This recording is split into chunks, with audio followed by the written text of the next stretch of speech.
Hi, I'm Kevin O'Connor, and welcome back to Ask This Old House. We are out on the road solving your home improvement projects. Today, I'm going to show a homeowner how to open up this wall to get some usable storage space. And I'm going to share a viewer tip that shows you how to take simple PVC and turn it into a useful plumbing tool. and then we'll ask, what is it? And then it's just a matter of It's a mixer. a little shake here and I a just little got the shake groove. there. Then you pour up.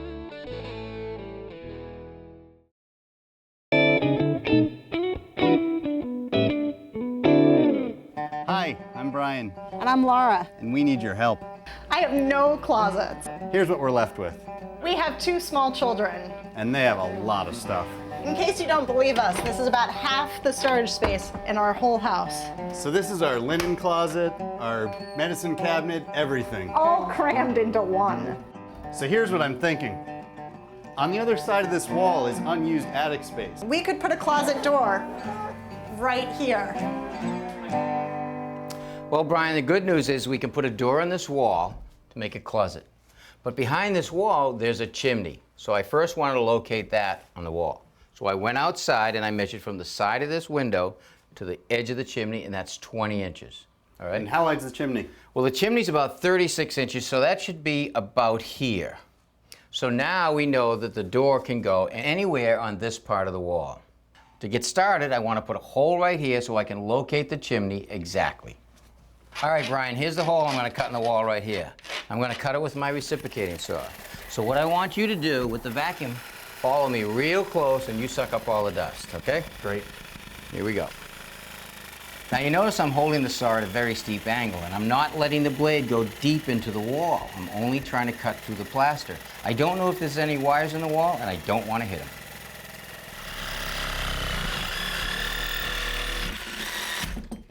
All right, let's see what we have in here.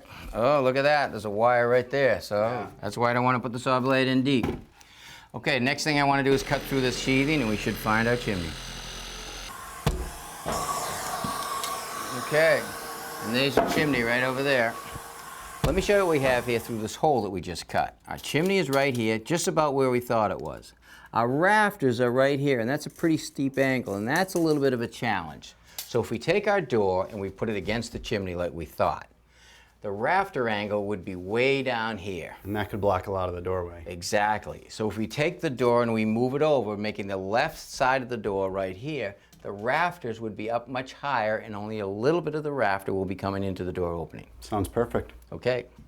All right, Brian, we've marked for the rough opening for our new door. When you open the door, you'll actually see this angle right here, and this represents our rafter. Our rough opening is going to be cut with square corners, and we're going to cut that just the same way we cut this small hole. Perfect. You ready? Mm-hmm.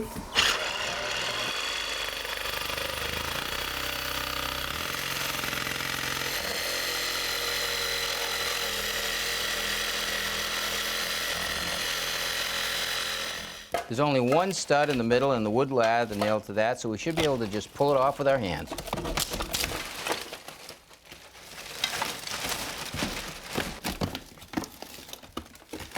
Now we'll just cut the baseboard out.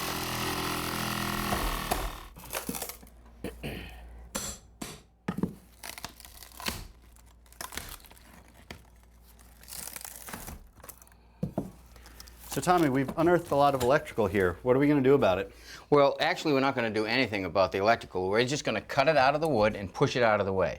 Later on, you're going to have to get an electrician to straighten it out. Okay. So what are we looking at? Well, we have a receptacle down here that's actually fed from below. It comes out of the receptacle and goes into this junction box right here that was actually buried in the plaster. And today, that's not code. So the electrician is definitely going to have to straighten this out. Okay. Now I'm just going to cut these boards out and knock them out with my hammer.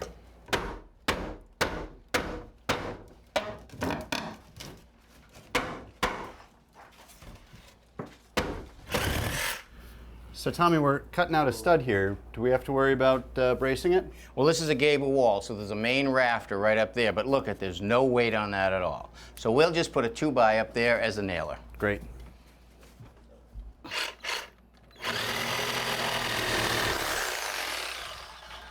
Now I want to follow the angle of the rafter right here.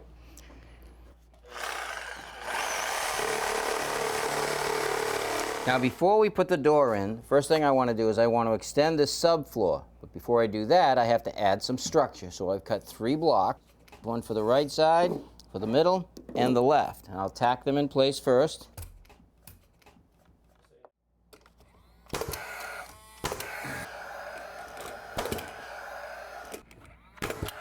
On top of the blocks, I'm going to put a 2x4 plate.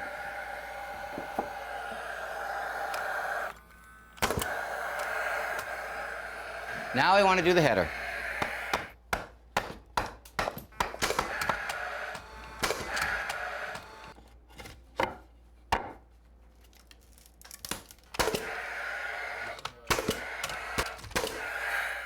Okay, here we go, Tommy. We've had this drawer in the basement for the last couple of years, and I think it's a good match for the other ones. It's a great match. Door looks great. All we have to do is take it downstairs and fit it to the jamb. Let's go. All right. All right, Brian. Now we're ready to set your old door into a brand new jamb. I picked up this jamb at the mill shop. This is a single rabbited jamb. It's made of pine. I picked up a left and a right side and a header. Now the first thing I want to do is I want to set the jamb up and put the door in it so I can get my spacing across the top, and on this side so I can mark for our hinges. I'm going to mark the top and the bottom of each one of the hinges. And then we're going to take the door out of the jamb. All right, Brian, let's lift the door out of the jamb. I want to get down that end there and pick it right up. You ready? Okay, we get the door right out of our way. All right, now that our jamb is marked, we can put it into position here because now I have to mortise out for our hinges. What I did is I took a piece of 2x6 and I made a jig. And that jig will fit right on the rabbet like that. And now I'm just going to line up my marks and tack it in place.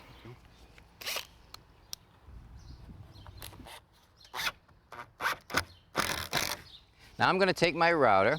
With the templating bit, there's a bearing right here. I can ride it right around the inside of my template and cut a perfect mortise.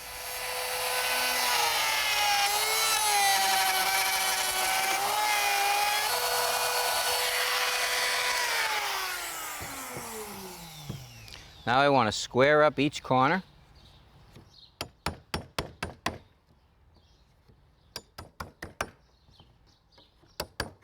Now we'll move down to the second hinge.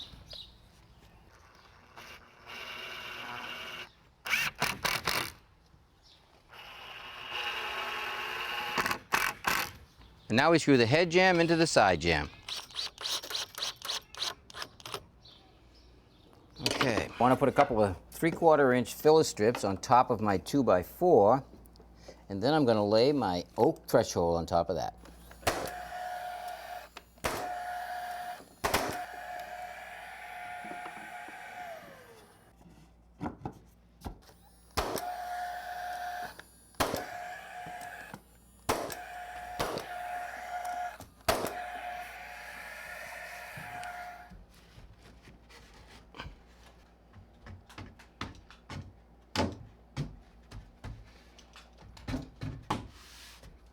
Now I want to check my door jamb for plumb this way, so I'm going to put my level on the hinges and check it. And it's perfect. All right, now I got to true it up this way. It looks pretty good, so I can put a shim down here.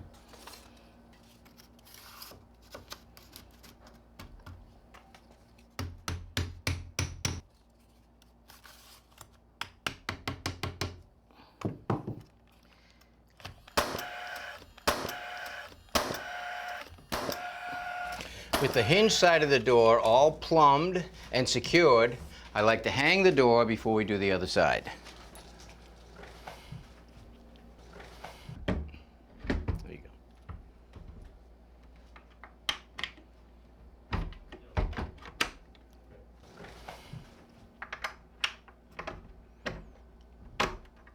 Okay, good. Now I want to check the door space between the jamb and the door, and I want to make sure that it's even all the way down.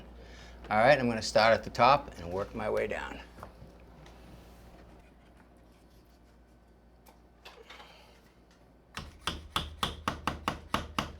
All right, now I'm going to go down the bottom. Pull the jamb out a little.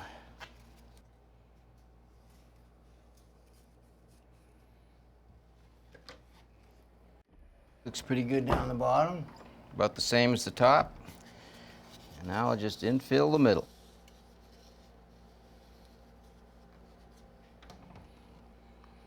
It looks pretty good right there.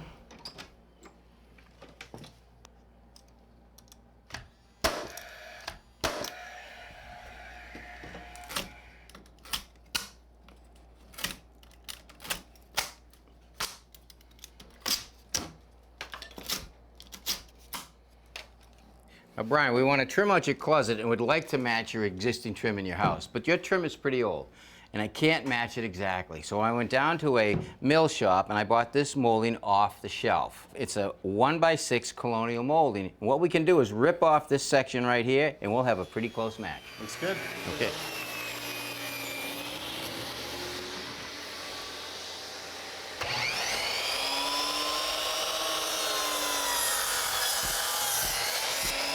A little bit of glue and we'll tack it in place.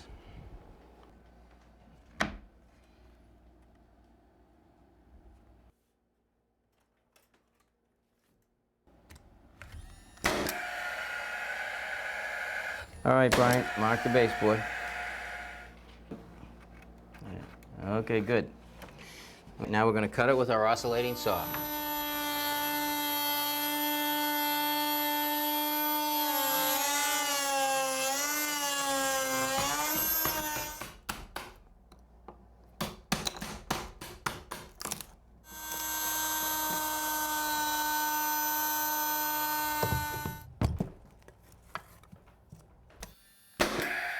Well, what do you think? It looks great.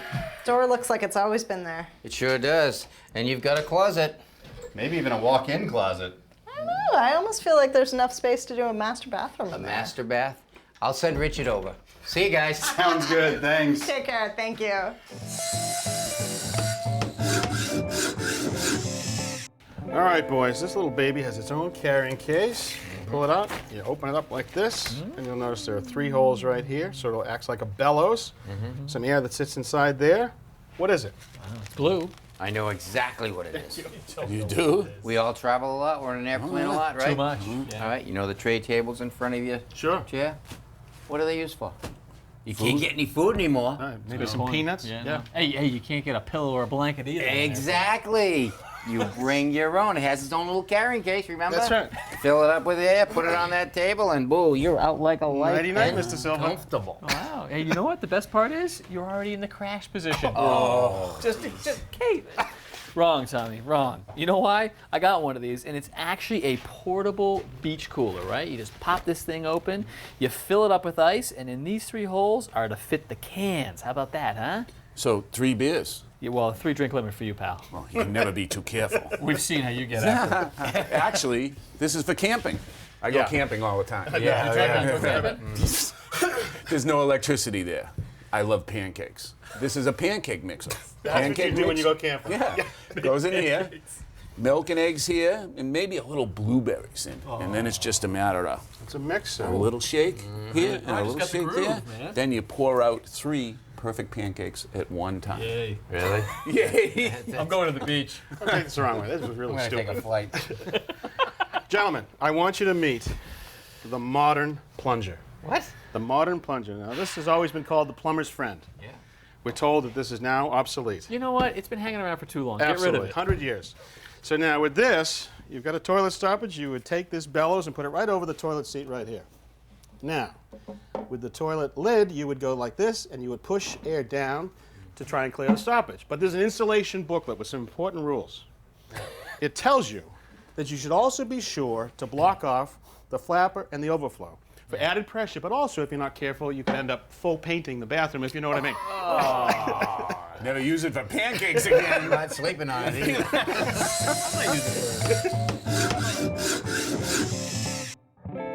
Well, Kevin, this tip comes to us from Jesse from Waco, Texas, and he's come up with a way to make installing a faucet a little bit easier. All right. Now, here's a pedestal lavatory right here, and here's our faucet.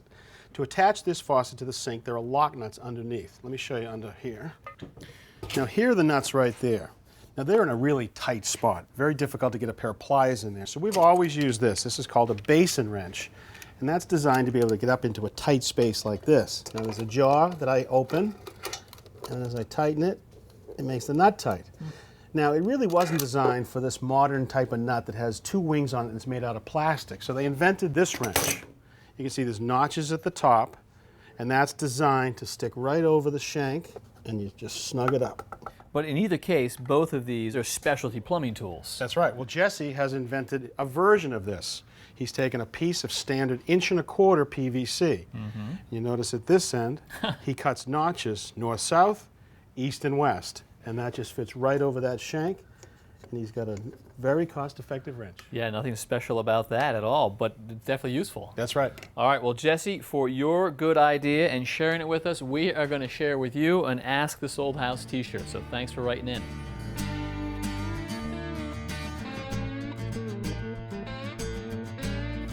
Laura, say hello to Steve, our electrician. Good to meet you. Who hopefully will solve your problem. Right, so we've lived here for 3 months, and we've been slowly debugging the place, trying to find our different challenges that are going to face us in fixing it up. And one of them is that we've never had a doorbell. So we never know when our guests arrive. So we'd really like to fix that problem. All right, well, let's see what you've got, and maybe we can help you out here. Is there anything next to the door? Well, here's the front door, and here's the doorbell. Oh yeah, so there's something there. Steve, that looks like, what, a wireless? Does look like a wireless. Originally, there was probably some sort of wired system, and we'll pull it off and take a look and see if that helps solve our problem. Let's see what we got behind that. Comes right off. No battery. That could be the problem. Well, you know, we probably could make it a short day and just give you a battery and you're back in business with a doorbell. Well, I'd really prefer to have a reliable wired system. She's going to be difficult, so I guess we got to keep going. Okay, keep this as a souvenir. Thank you. And let's get this off. See if any of those wires that we thought might be back here, maybe they're here. Then there are wires here. So that's confirming that we've got a wired system. We do. And where do those wires go? They go either up to the chime or down to the basement where there's power. So we're off to the basement? Let's go. I've set up a little demonstration here of how a basic wired doorbell system works. We have a transformer that takes the 120 volts at the circuit breaker panel, brings it down to 12 to 16 volts to run the system. And then from there, we have a button that turns everything on and off. And we have a chime that tells you somebody's actually at the door. And it's wired just like a basic circuit where we have power source to button, which is really a switch, to the chime. And then the circuit's completed with the wires, and the button here, the switch, either completes the circuit or breaks the circuit. Exactly. Exactly. Now, you could also wire it this way so that the power goes to the chime, to the button, back and around and back to the transformer. So there are a few ways that it can be configured. Right, and they all do the same thing. Let's see what they did here. Ah, we got 2 panels. 2 panels, 2-family house, and here are the transformers. And why are there 2 transformers? One for the first floor doorbell and one for the second floor. And here's what we'd expect to see, a cable going up for the doorbell. And why the second cable? There to run some other low voltage system, an intercom system, a door buzzer to unlock the front door from upstairs, something like that. So now we have to figure out which one of these goes up to the doorbell wires that we found. Absolutely. First thing though, let's make sure the transformer works. We'll test it here, and we get 21 volts. Perfect. So the transformer's good. Okay, now what we want to do is see whether this pair of wires or this pair of wires goes up to the bell. We're going to take them off, and then we're going to put a toner on to send a signal upstairs and see whether it works. This is a toner, sends radio signals over the wires, helps us trace a wire in the house. In this case, we're going to connect it to these wires and see if the signal gets up to the doorbell button. So we are transmitting a radio signal from the basement, hopefully across these wires right here, and we'll prove that with a receiver. Right, this is a tone probe, and it's designed to pick up the radio signal, hopefully if it's here. We have a good signal there. On the first wire. On the first wire. Now let's test the second wire. We get nothing. Wait, well, we need both those wires, right? We need both wires. This wire is broken. Somebody broke it. Somebody disconnected it over the years. So Put we a need, nail through it. We need both. Does that mean we're going to have to rerun wires now? We could run new wires, but remember those brown wires coming up from downstairs? Oh, you've got a plan for those. Have a plan for those. We think they go right here. Here's what I'm hoping. Kevin, you see this putty here? Mm-hmm. Looks like there used to be a door strike here so you could unlock the door from upstairs without coming down. An electric door strike, which is another typical low voltage device. Right. There are wires behind there, and I'm hoping we can use them. Because we've got that extra set of wires coming up from downstairs. Maybe we'll get lucky here. Okay, here we go. Hopefully we find some wires in here. I see wires. All right. Oh, that is great. So now we just have to see if these go to the transformer, so let me move the toner. Sounds good. We'll test them when you get back. All right, toner is connected. How did we do? Let's see. That one's good. That one's good. Great, so we've got 2 wires. We don't have a strike plate, so is it okay to use these for the doorbell? No problem. Let me show you what we have here. These are some new wires that we used to extend the old wires that we cleaned up inside. And these are ready to attach to the button. 2 screws, put the wire on. Doesn't matter which one goes to which screw. Tighten them up. Okay, we have the top one tight. Now we have the loop on the bottom one. We slide it over the screw. It goes in the same direction that we tighten, so that as we tighten the screw, the loop tightens on in place. Now we push it into the hole, in place, put in the screws. Okay. All right, so now we've got ourselves a button. We do, we have a button, we need a chime upstairs, and we're in business. Let's go.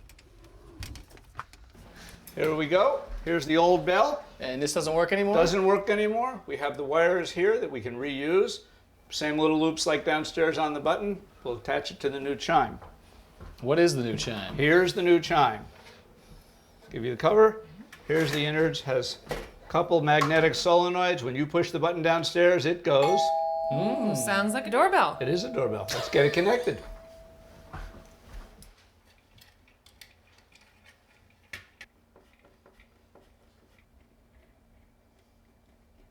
So the last thing I want you to do is take the toner off the wires, put them back on the transformer, tighten them up, and we're in business.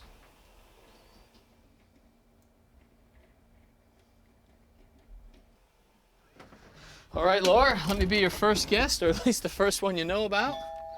A doorbell. Awesome. Sweet sound. Nice job, Steve. Thanks so much. Sometimes the small things make a very big difference. And in this case, it made a huge difference. That is one happy homeowner. So if you've got a question, big or small, we'd love to hear from you. Send us a letter, send us an email. And until next time, I'm Kevin O'Connor. I'm Richard Trethewey. I'm Roger Cook. And I'm Tom Silva. For Ask This Old House. Ooh, company. Kevin, go get the door. I always get Go ahead.